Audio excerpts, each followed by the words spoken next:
I was very kindly invited by Square Enix to their offices in London to preview Final Fantasy Tactics: The Ivalice Chronicles, which, as a huge fan of the original game, was an extraordinary opportunity, as well as getting to meet the director and co-director of the game.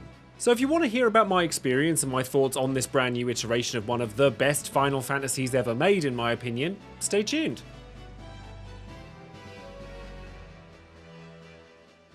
Final Fantasy Tactics: The Ivalice Chronicles, releasing on September 30th, brings the 1997 classic to a modern audience, with a brand new coat of paint, quality of life changes we've been wanting to see for over 20 years, fully voiced dialogue for the entire cast of characters, and even brand new dialogue never before seen even in the 2007 release War of the Lions. Speaking of War of the Lions, the Ivalice Chronicles seeks to unify the original 1997 PlayStation 1 game and the translations present in the more updated version first seen on the PSP, but chooses to keep the essence of the original, foregoing the additions in gameplay that it had in 2007, such as the Dark Knight and Onion Knight jobs or additional playable characters like Luso from Final Fantasy Tactics A2 or Balthier from Final Fantasy XII.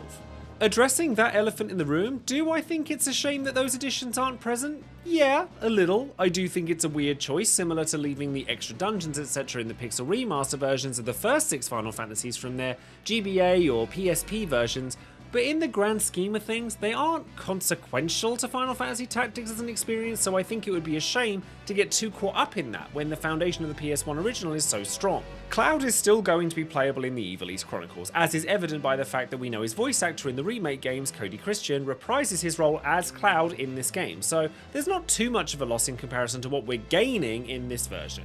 On my visit to Square Enix, we were given the opportunity to explore 2 sections of the Ivalice Chronicles, the opening fight in Orborn Monastery, which sadly I don't have footage provided for that particular fight, but it functioned very differently to the original, as Ramza is the only playable character in it, everyone else is controlled by the AI, and this allows the player to focus on what's happening around them rather than being thrown in at the deep end, so to speak. But outside of that, it functions pretty much exactly as it did, and does well at showcasing the mechanics to the first time players.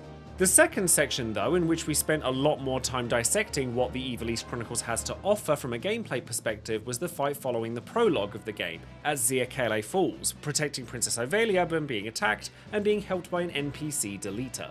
As a side note, I'd like to extend a big thank you to Square Enix for inviting me to this preview event. It truly was a privilege, and on a personal note, it's wonderfully weird to go back to a place I once worked at from a completely different perspective as a content creator. It was lovely catching up with old colleagues and reminiscing about pre-COVID times as if I never left, so thank you very much for that wonderful experience too. Anyways, on with the game. The battle at Xiakele Falls really showcased the differences that Ivalice Chronicles has to offer. The UI is completely overhauled, and turn order, which was previously accessed through menuing, is on display at all times, which is a wonderful and very much needed quality of life change. In fact, a lot of the quality of life changes serve to streamline the flow of the game, which, as someone who's very experienced with the core gameplay of Final Fantasy Tactics, love to see.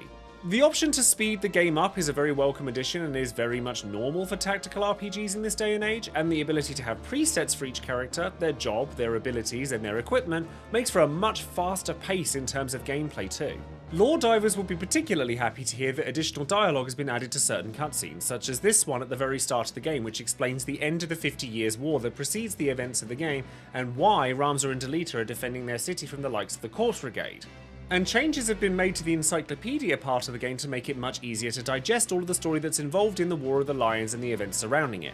Much like Final Fantasy XVI, the State of the Realm story feature has been added, which showcases all of the events and character relationships that have been established up until the present point of the game, so I'm sure players can lose themselves in this for a really long time if they wanted to. I did have a look and found that there were in-game achievements as well, in the hopes that they might give me a glimpse into what the PlayStation trophies might look like, and it seems challenging, but manageable, and I haven't missed a Platinum trophy in a Final Fantasy game yet, so I don't see this one being any different. Of course, I'll be streaming Final Fantasy Tactics: The Ivalice Chronicles, so if you want to join me on that, feel free to find me on Twitch, TikTok, or subscribe to me here on YouTube. The voice acting that's been newly added to the Ivalice Chronicles, at least from what I've seen so far, is excellent and adds a dynamic that will appeal to newcomers to the game for sure.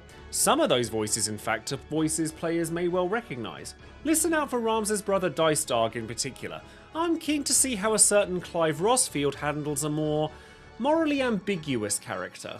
The option is also present to experience Final Fantasy Tactics in its original form, using the classic option that's presented instead of the enhanced one, and it's certainly interesting to see the differences between the two. The Ivalice Chronicles definitely gives the game more than just a shiny new coat. Everything I've spoken about so far is aimed to appeal to people who, like me, have experienced Final Fantasy Tactics before, but if you haven't, allow me to explain quite how special this game really is, and why I'm so excited that it's getting a remaster in the first place. Final Fantasy Tactics has some of the greatest depth in both its storytelling and its gameplay of literally any Final Fantasy created. The characters are extremely complex, even by modern standards, let alone back in 1997, and I'd argue that Delita is up there with the best characters to ever grace our screens. The job system is reinforced in the Ivalice Chronicles with a more cohesive UI and layout, but it was always really deep, malleable, and customizable so that the player could mold their experience with FF Tactics to be exactly what they wanted it to be. The story is high fantasy, but it's steeped in political intrigue and is ultimately a very human story of struggle, revenge, abuse of power, and not 1 ounce of it ever feels trite or tropey. So if you're a Final Fantasy fan, or even if you're not, you owe it to yourself to play Final Fantasy Tactics at least once, and there's no better time to do it than with this release. Seriously, 1 try of the arithmetician job, or the absolute godliness that is Sidolphus Orlando, and you'll be as hooked as I am. One thing that made this particular event special to me is that I was able to show my gratitude at this event to the director and co-director of Final Fantasy Tactics The Ivalice Chronicles directly, as I got to meet Katsutoya Maehiro and Ayako Yokoyama during this preview. And I won't lie, this was a real honour for me, as Maehiro-san worked closely on not only Final Fantasy Tactics, the original, but one of my favourite games literally ever made, Vagrant Story. So it was a pleasure to be able to draw Delita and to be able to give it to them. And I even have their signatures on the original drawing as a keepsake for myself, which is awesome. It's really lovely being able to bring a bit of myself to events like these and share that with people in the industry I so admire, and am able to gift them something to show that admiration. So this is going to go right next to my drawing of Warrior of Light that's signed by Hironobu Sakaguchi for sure. And I guess I'm starting to establish a bit of a collection of these.